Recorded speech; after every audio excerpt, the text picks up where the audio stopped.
At this exact moment, put your hands together for director of Power Rangers movie, Dean Israelite! Woo! I never really pictured that I would be doing a conversation with you here wrapped in a pashmina. I feel like a very fancy lady right now. And it's pink. And it's pink. It was destined. The color is on brand. And that was one of the things I was thinking about. I know that as the director of this film, you shouldn't be picking favorites, but is there one Ranger that you really find yourself gravitating towards? Because obviously, I'm a little partial myself, but... When I was a kid, when I was a little kid, I was super into karate. So the Red Ranger to me was like the sensei, so I was always into him. Big support down front for the Red Ranger, guys.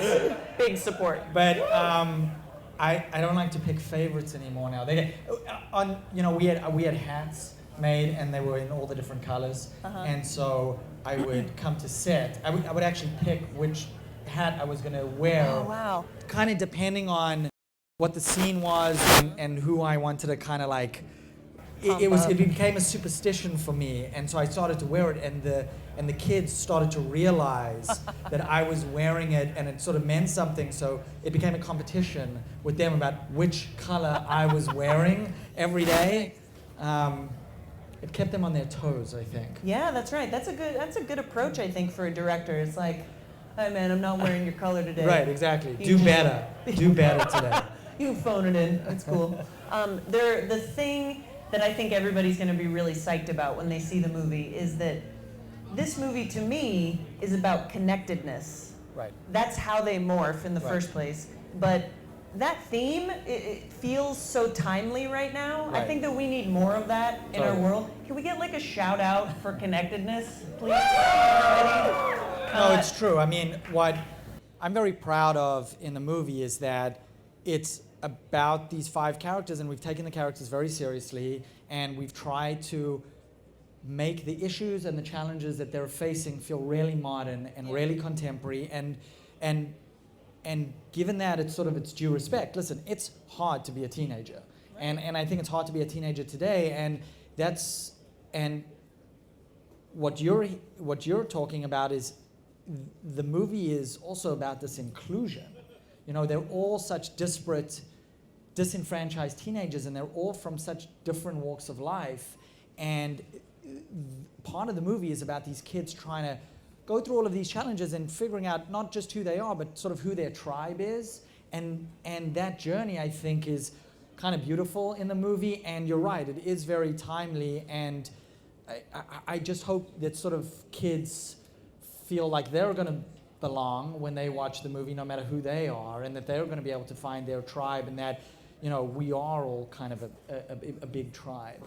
The thing that I like the most is that they don't always agree on everything, but they learn to put aside the things that they're disagreeing on to fight for the common good, which is basically humanity, because they're in trouble. Right. No, they are trying to. I think the movie ultimately becomes it's a transformation. The original show was called The Mighty Morphing Power Rangers. What I want to do is make this movie feel like it was all about a transformation, all about a metamorphosis. And so in every stage of the movie, thematically, but also just in terms of the iconography, it is about them transforming, and part of that transformation is just owning who they are. Yeah. By the way, for better or for worse, and kind of accepting the things that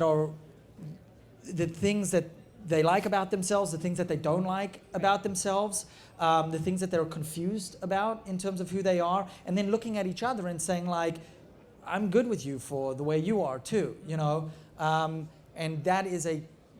that I think is what the movie's about, ultimately, beneath everything. So there was a cool moment at the New York Comic Con where, we have Dean on the stage and the actors are there and the kids are seeing the trailer for the first time. And I'm calling them kids because to me they feel like embryos, but they are like fully formed adults.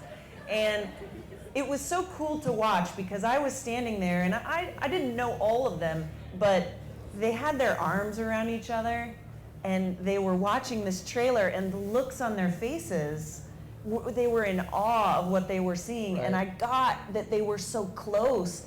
And so did you do anything with them on set as you were starting production to just kind of bond? Yeah, totally. What I learned from my first movie, Project Almanac, was if you're making a movie like this and it really is about sort of friendship and that bond, and it becomes about characters who need to have kind of a genuine joy about what they're doing, that if they are actually going through that in real life, there is something imperceptible that transmits on set, and then it is there in force on screen. Yeah. And you can really tell the difference, honestly. Yeah, you absolutely can. So I try to do that with this one, and I didn't know that it was going to work.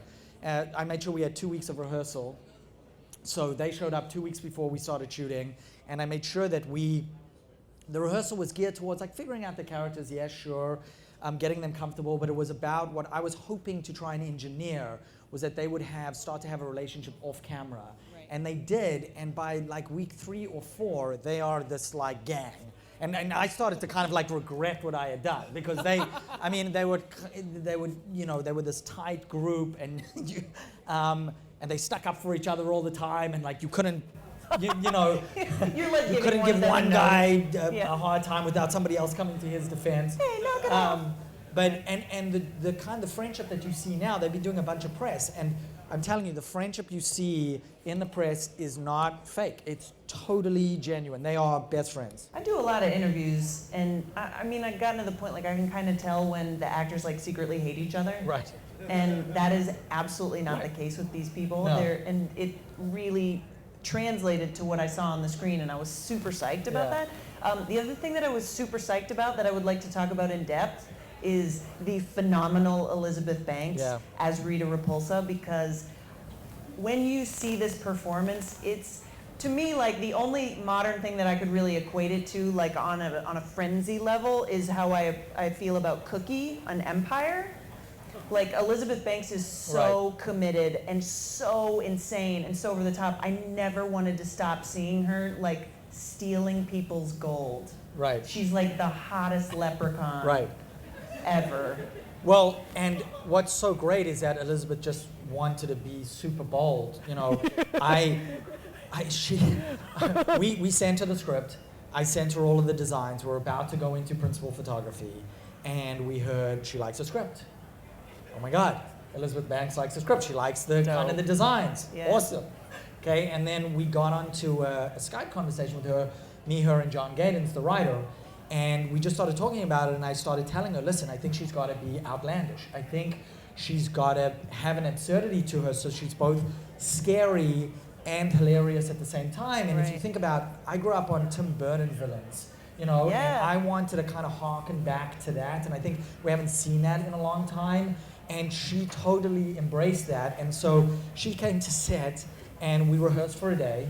And the rehearsal was really just kind of about like walking around the set, and we're both just going through the scenes. And then at one point, she just turned to me and said like, I don't really know what I'm going to do. I'm just going to go for it. And I was like, yeah, and I was like, you should just go. I said, I don't know what I'm going to do either. And I think we'll figure it out together. And the first scene we shot was the scene in a jewelry store. Oh God, that's the first scene. Yeah, and I had 3 cameras rolling, and I just kept the cameras rolling, and I kind of was like yelling things out to her a little bit, and just sort of like seeing where she would take it. And at one point, I'm not really ruining anything, but at one point she pulls gold off of the poor woman's neck, and she eats it. She just puts it in her mouth. And that's not in the script. We had never discussed that. That's a prop on this woman's neck. That's not like edible. And she just starts eating it. And I was like, oh my God, chew it. Will you chew it? And she starts like crunching the gold. And in that moment, I knew, okay, we're going to be okay. Wow. And so from that day on, we kept doing, all the scenes, and I just kept, after about 3 takes, she's so good, after about 3 takes you have it. Yeah. But then I would always kind of do a 4th or a 5th take, and I would always say, hey, can you push this moment weirder? And I remember hearing, they all have lavalier mics on them, and as a director, you have contacts on. And I remember yelling out to her, I was like, okay, Elizabeth, do it again, do it weirder, especially this part, do it weirder. And I just hear her go like, what does he want weirder? I was just like, how much weirder can I be? I don't know what he's talking about. And I'm like, action. And, and it was amazing. Like, and that take, like, she just owns, she's okay with it. And she owns it and she takes it to this place. And because we had so much of that material in editorial, we could actually really find the balance of it. Yeah. And she's a director, so she knew she was doing that for me. You know what I mean? She would come to me after a scene and be like, I gave you a lot of stuff there, and you're going to be able to piece that together. And she's right. I gave you weirder, you bastard. Yeah, exactly. And that kind of leads me to stunts, because it seems like you put everyone in the movie really through the paces, including her. She has one particular scene where I was like, oh, girlfriend is on wires. Right. Like, is that how you accomplished some of this stuff? It's a very stunt-heavy film. Totally. What I said to the kids is I wanted to shoot it in a way that it felt completely real and grounded, and I wanted this movie to feel different to the other superhero universes. I like them and huge respect to them, but I feel like Marvel has its own sort of visual style and brand. I think DC does. And what was important to me is I think Power Rangers can stand on its own in terms of the universe. So I wanted ours to have its own unique visual style, and part of that style was making it feel that you were there at every moment, and that the moments almost feel kind of improvised and organic. And so I told the kids, you're going to have to really train hard, and I'm going to put you in these moments.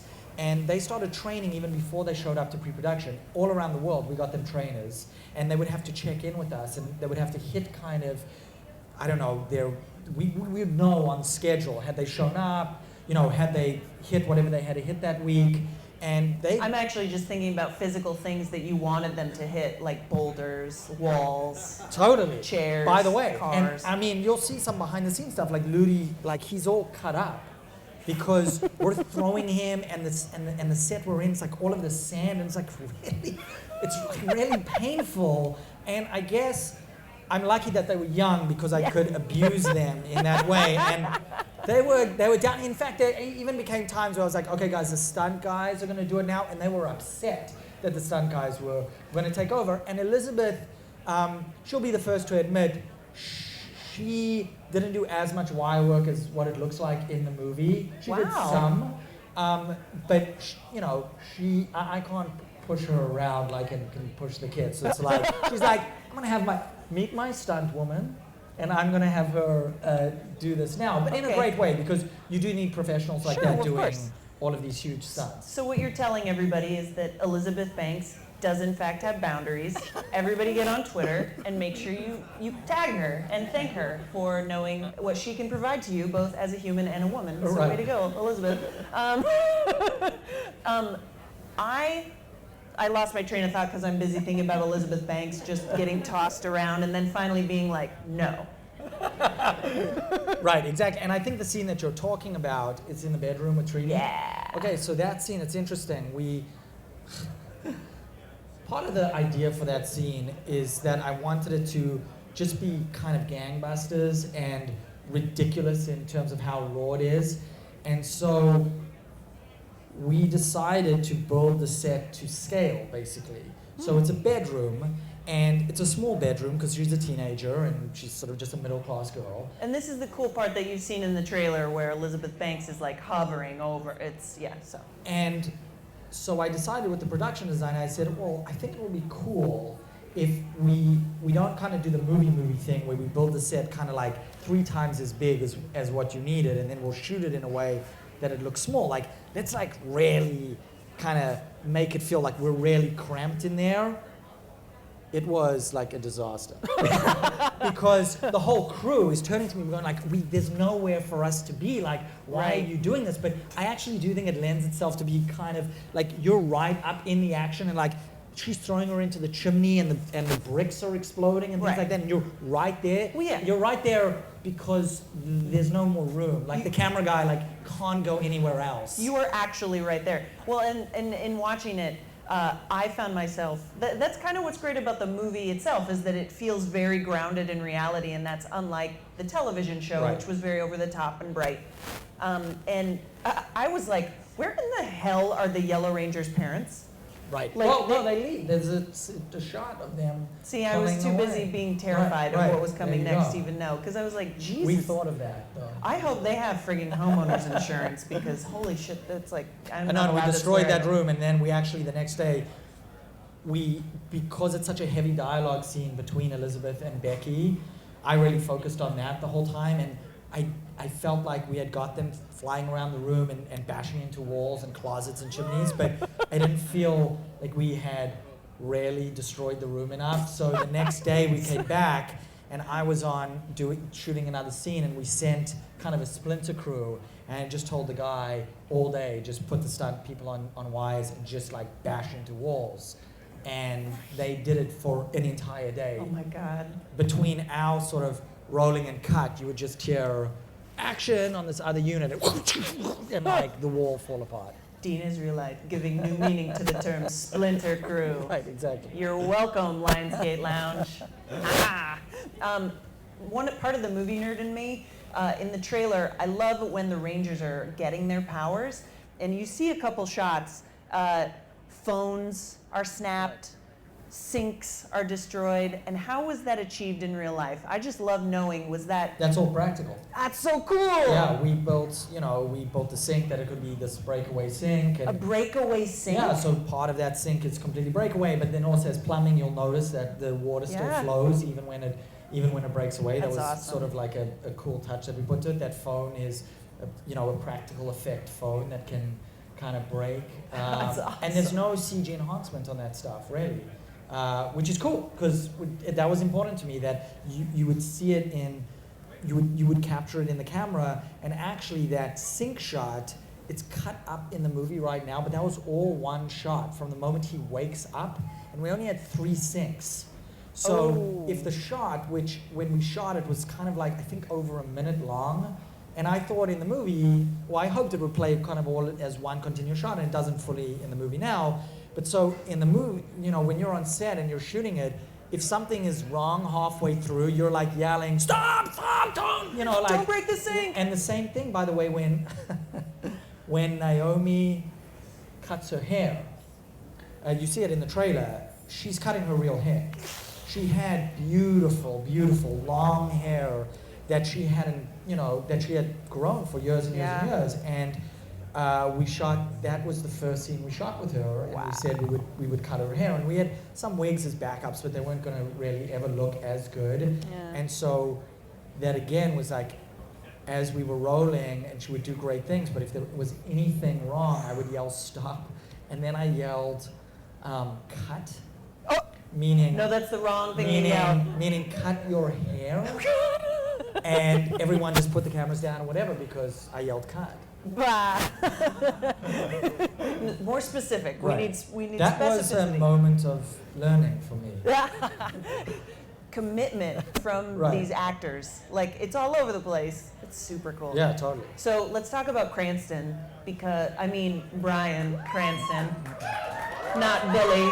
Yeah. But so he's just a wall. He's like the world's most interesting, awesomest wall ever. Right.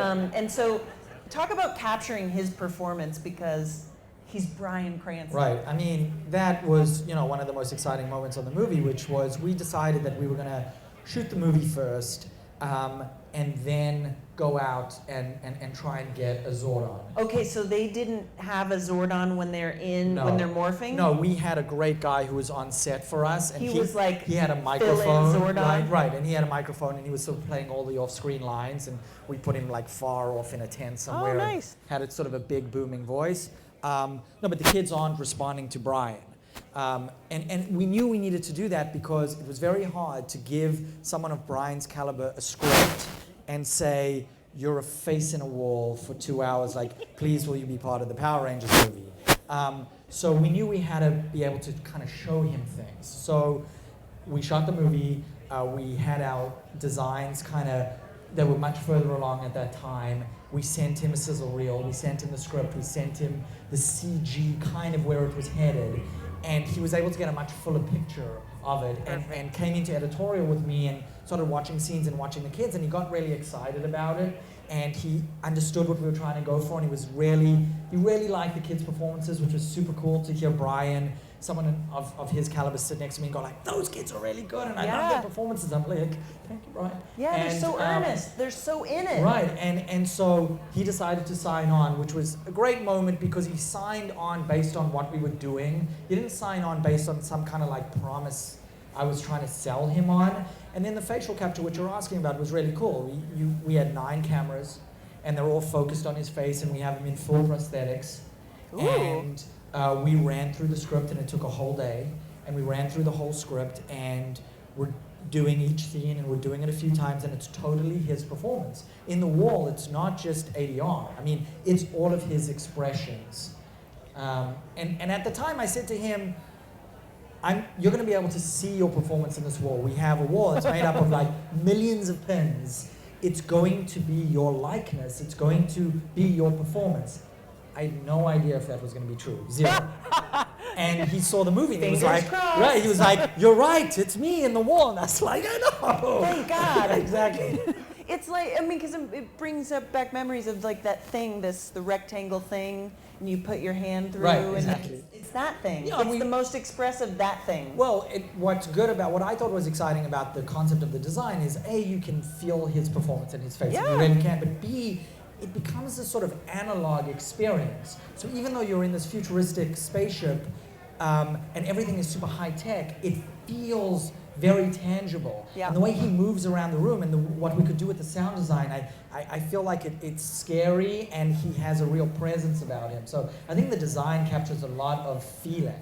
And the sound design really helps a lot too, Right. because you feel like it's a very Oz-like feeling, right. but terrifying. Terrifying, and we talked about Oz obviously a lot, and what I'm really grateful to Brian about bringing is he kept saying to me, I don't want to push it too far. He's like, I gotta just be real and I gotta be human.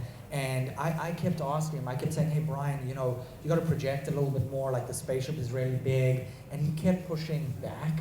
And he would give it to me, and then I would go back and look at it, and he was always right. He did need to be understated because everything else, what you're saying, is kind of so big and larger than life. So that, it takes an actor, I think, of that quality and caliber to really understand what his performance is going to be like, even if he's doing something he's never done before, which is like be pins in a wall. Bryan Cranston, also boundaries. Nice. No, listen, but by the way, it's a good point because great actors, what I've learned, they're there to help you realize that thing, and you're looking to them to be like, help me understand how we'll bring this to life, like with all of your skills, and it's important that they're telling, like, helping shepherd you, shepherd them in a way. Right. So we're about out of time, but we can't leave without talking about Zords. Yeah.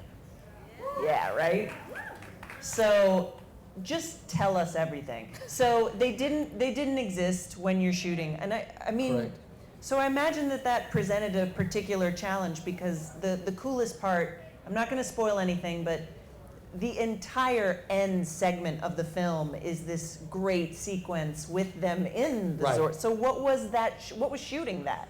So what we did was we prevised everything, right? So we took 9 months to previs the sequence. So we had it all laid out. Did you say 9 months? Yeah, 9 months basically to previs all of that. Wow. So you're all in pre-production. You're really figuring out every shot of this big battle.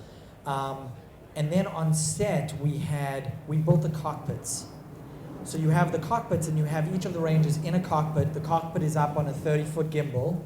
So the cockpit can kind of move around and shake, and it's really like being in a roller coaster.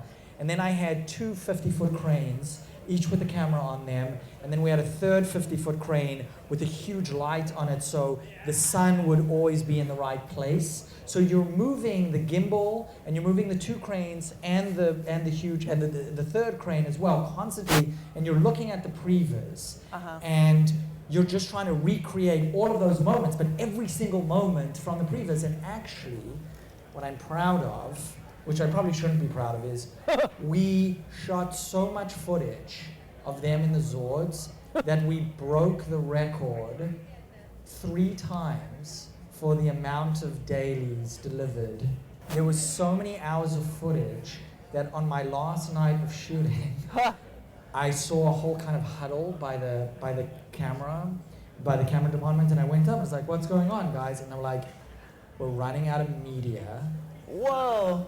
We don't know where to get another card for the red camera. It's 4 a.m. on a Sunday morning in Vancouver. Oh, God. And we're starting to think about which cards we can wipe to get you more time, to get you more footage." That's panic time for Panic them. time. Yeah. So I mean, now the end of the movie really takes on a whole new meaning because you raised these young people into the air and just shook the crap out of them for a really long time. Hours. They were in there for hours, and it was hard to. I have to tell you this one story. We were shooting Becky G. She's in her Zord. Okay, and she's in her suit. And I'm the sorry, suit's on. worldwide singing sensation Becky G. Right, and she's in her suit, which is uncomfortable. Yeah. And she's in her Zord, which is on a gimbal. Great. And it's shaking around, and she's there for hours, and the only way to bring them down is to bring these stairs in and unbuckle them, and it's like a whole thing. Okay, good. So there's really no way for them to escape until Exactly. you wheel the stairs up. Right, Good. exactly. Okay. And we're in between takes, and I'm looking at my script, figuring out kind of what I want to do next. And again, we have the context, and mine on, and my assistant director, he says to me, "Dean, put on your context." Please and, listen. And usually it's the actors talking to me, that they're asking questions Yeah. because we're far away, so I can't hear them. I put my context on, and I hear Becky, and she's whispering in Spanish. Uh-oh. And I was like, Uh-oh. and I turned to my AD, Aldrich, and I said, "Aldrich, what's going on?" And he goes, "She's praying, Dean." She's praying. That's how grueling it was. And that's how committed they were. That's how committed they were. That's how we're gonna end this. Because these kids, you guys are gonna see this movie and you're gonna understand that's a 100% believable story. And I love that the poster for this movie says, "Together we are more." Right. And those kids together are more, but not enough to stop you from torturing them. Right. And it's all worth it on March 24th, right? Go see the movie, March 24th. Power Rangers. See it opening weekend. Tweet Thank you, about guys. it. Thanks for coming. Dean Israelite, Thank you, everybody. guys.